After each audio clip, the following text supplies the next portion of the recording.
Banyarwanda banyarwandakazi, ni Majoro Mupende wongeye kubasuhuza.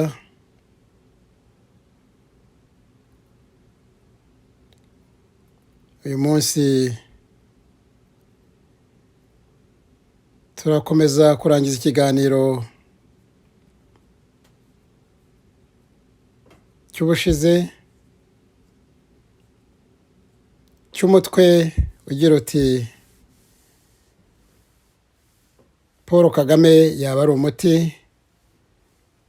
cyangwa ikibazo, igice cyacyo cya kabiri.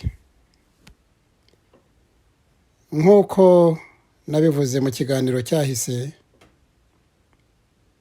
ukurikije amateka y'ubutegetsi bw'igitugu buri mu Rwanda uyobowe na Paul Kagame,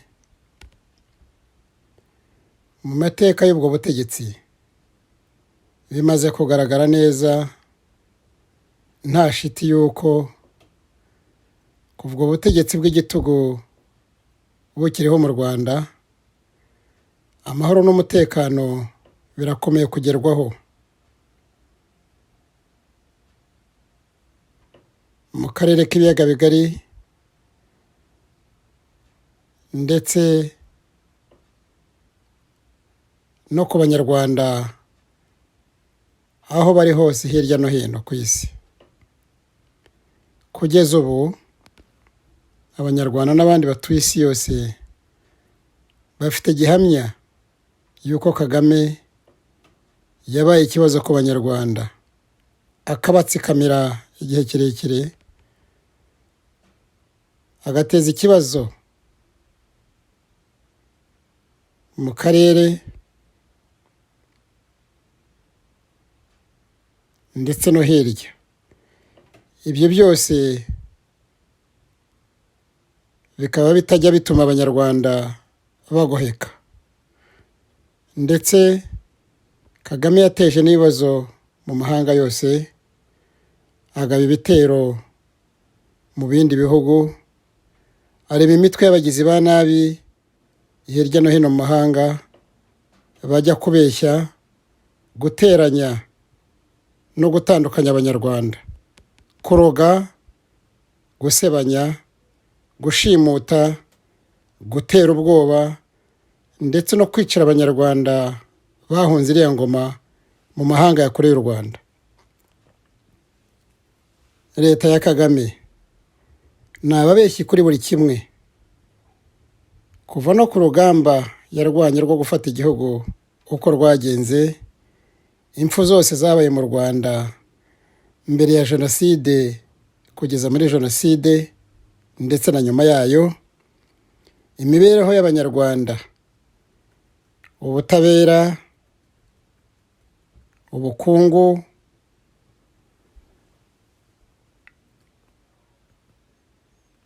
n'ibindi byose.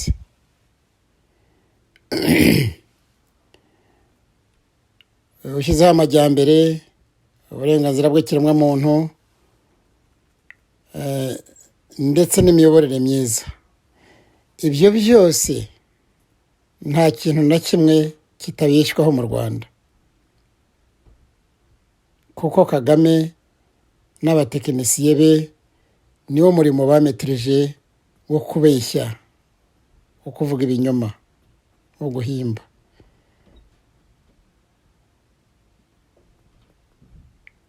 Leta ya Kagame, amagambo yose yitije akoreshwa mu buriganya buhanitse bw'amareshya-mugeni kugira ngo abanyamahanga cyane cyane umuryango mpuzamahanga bumve yuko ibikorwa mu Rwanda bigendana n'ibikenewe mu kuyobora igihugu. Ariko mu by'ukuri abatekinisiye, ba ambasaderi,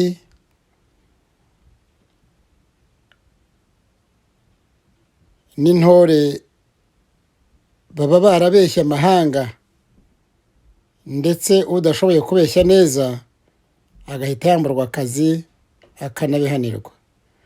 ayo magambo yose ntabwo agendanye n'ibibera kuri tele mu Rwanda.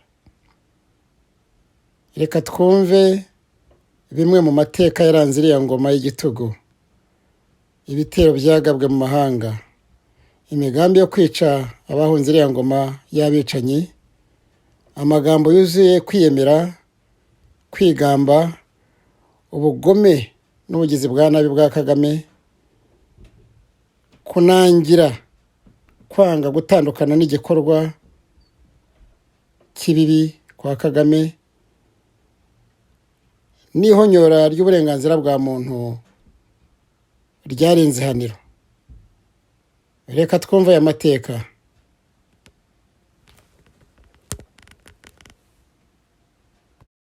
Urabyumvise mu kanya, abanyarwanda 4 babwiye BBC yuko igisirikare cy'u Rwanda cyabatwaye ku ngufu kujya kurwana muri Repubulika Iharanira Demokarasi ya Kongo mu mutwe wa M23.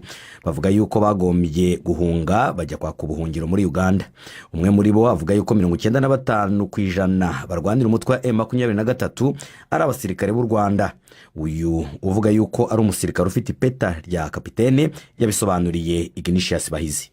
Nari kapiteni mu ngabo z'u Rwanda, na deployinzwe muri Kongo umwaka ushize mu kwezi kwa 8, aba nari muri 23, ariho haviriye ibibazo nkurosinga nza gushaka ubuhungiro muri Uganda. Tuvugana gake kuri WhatsApp, niyo mpamagara ari nk'amagambo angahe, ari nk'utuntu ambaza agahita arekeraho.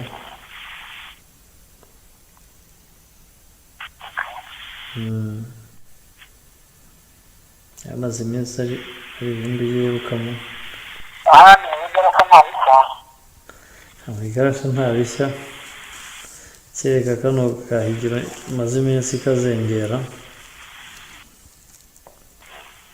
akayenda kujya yuke kujya gusobanura nka bimwe yasobanuraga muri Etazini.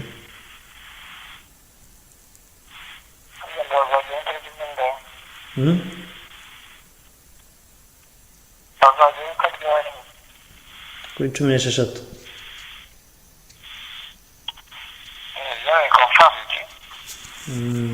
Bidahindutse niho bazagenda. Avuga nti akagabo ko ni Rwanda ko nkaba nikeneye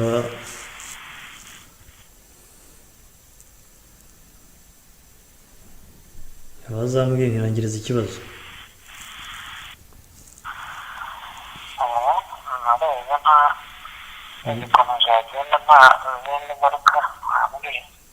Cyagorana cyabona. Kurebye nta cyagorana cyabona, akenera umuntu umwe gusa cyangwa babiri byanarima nkanabyikorera.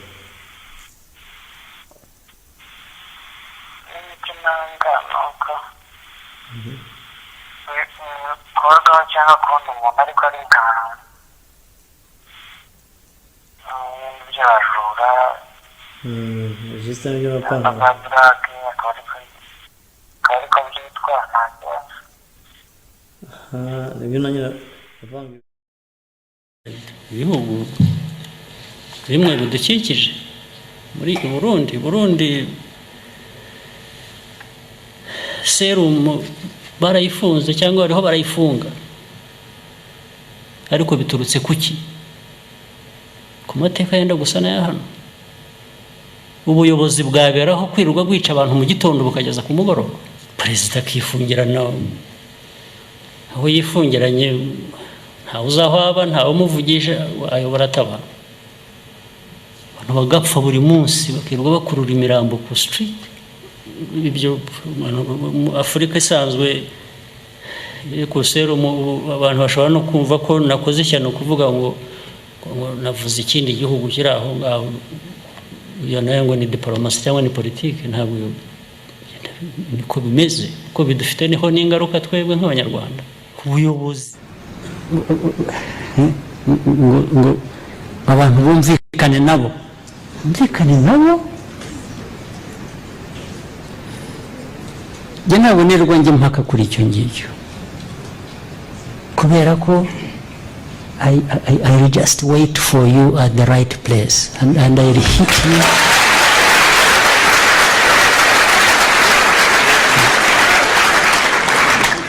ntabwo rwose njye nta nubwo nanamushubije ntabwo nigeze njya ariko birazwi ko there is a line that you can't cross. hari umurongo udashobora kurengwa na rimwe bishoboka n'aba bitizo nterahamwe bagomba kuba bumva barabavugiye bagashyugumbwa n'ibi bigarasha bindi bikorana nabo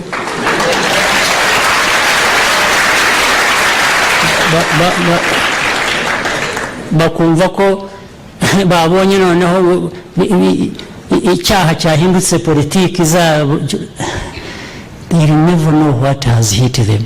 It's a travesty that Yale is inviting someone whose human rights abuses are so well documented. And Yale is not only inviting him to speak unchallenged, they are whitewashing his record by announcing his speech without mentioning any of those abuses.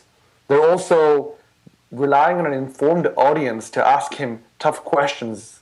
That's what they said to me, rather than asking him those tough questions themselves. In essence, they're giving him a platform to propagate government and official propaganda.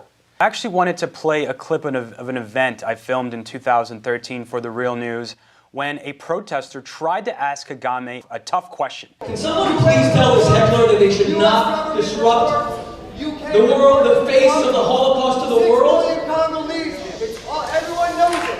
Everyone knows it. It's not a secret. Can someone please... Look at the State Department report. Look at the State Now this is Department astonishing. report. We have Elie Wiesel speaking, whose birthday is tomorrow, his 85th birthday, thank God, and this man has absolutely no... He has destroyed his country's free press. He has systematically imprisoned and abused journalists who have criticized him. One of my students, journalism students in Rwanda, was shot dead on the day he criticized Paul Kagame. 2 young women were sent to prison for several years for insulting Kagame. 2 others fled the country fearing for their lives, and others have joined the presidential propaganda team or simply abandoned journalism because it's so dangerous for themselves and their families. So for Yale to rely on the audience to ask Kagame tough questions is ridiculous.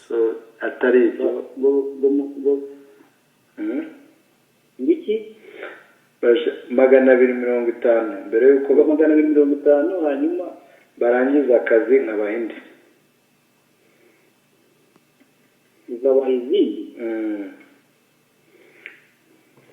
n'ababazi baravuga magana atanu ariko ni ukubanza umuntu akabaha magana abiri mirongo itanu y'akazi bakagakora ayo yandi umuntu akayabaha nyuma. ntabwo bishoboka none se wagezaho karangiye wumva nabo bakarya telefone nazo kuba n'ibibazo nyine sorry.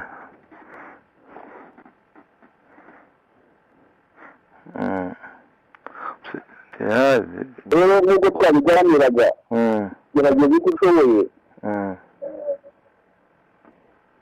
biriya bizinesi zikorwa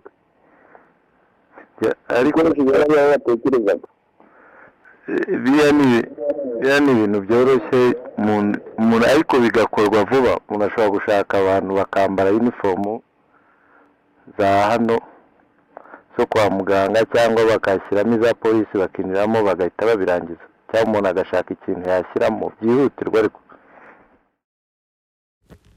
Abanyarwanda, abanyarwandakazi, mumaze kwiyumvira amateka y'igihugu cy'u Rwanda ko kiri mu icuraburindi, kiyobowe n'uriya munyagitugu. Mwumva ibyo yivugira n'intore z'ibyo zikora mu Rwanda, mu karere, mu mahanga. N'agahomamunwa. Abanyarwanda ibyo birababwira iki? Ese abantu baba bamaze iki bariho muri ubwo buzima? Kagame yatarengeje abanyarwanda n'amahanga, abantu bose bariho uko Kagame ashatse. Kagame yabaye umusazi, abamwicanyi, abamugome, abantu baracecetse. Numva igihugu niba gifite ba nyiracyo, abantu badagomba guceceka ngo bihorere ibyo, be kugira icyo babivugaho, be kugira icyo babikoraho, kurwana n'urwanyu. Kagame rero muri Rwanda, politiki y'amagambo akoresha yose ntagendanye n'ibyo igihugu n'abaturage bakeneye, kuko ayo magambo ntahuriye n'ibikorwa. Ayo magambo yose nka za good governance, accountability, za transparency, ubwo ahandi mu gerekeje mu Kinyarwanda uvuga imiyoborere ngo ni imiyoborere myiza, gukurikirana cyangwa se kubazwa imikorere n'imikoreshereze y'ibya rubanda n'umutungo wa rubanda, no gukorera mu mucyo. Ibyo byose ntaho birangwa mu Rwanda. Ayo ni amarashyamugeni yo gutekinika ngo babone za mfashanyo ziva mu mahanga zikarengera mu mifuka yo kwa Kagame n'abambari be. Ubundi busanzwe igipimo cya mbere cy'imibereho myiza y'abaturage nangwa y'abenegihugu ni iyubahiriza ry'uburenganzira bw'ikiremwamuntu, ni uruhare rw'umwenegihugu mu miyoborere y'igihugu cye, ni uburenganzira bw'imibereho muri rusange. Ariko mu Rwanda akora total dictatorship. Umuntu umwe wenyine rukumbi rutoki ni ukontorora imikorere n'imitekerereze ya bose, akoresheje agatsiko gato cyane nako kamukorera gusa, agakorera Kagame ku giti cye. Nta muturage n'umwe ugira uruhare mu miyoborere ya kiriya gihugu. Abatekinisiye baricara bagashyiraho amategeko maze bakayaha icyitwa inteko ngo iyahe umugisha no kuyandika gusa.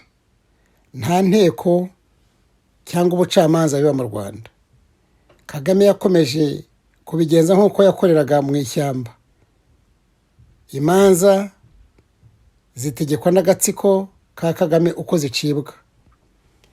Ingabo ni za Kagame bwite ku giti cye.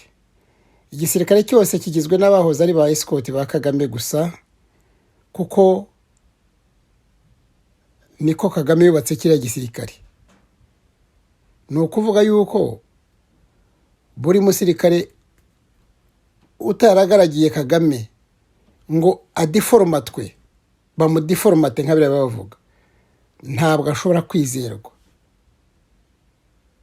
Nuko ba dictators bakora. Ubwo se murumva kiriya gihugu kitari mu kaga koko? Banyarwanda, banyarwandakazi,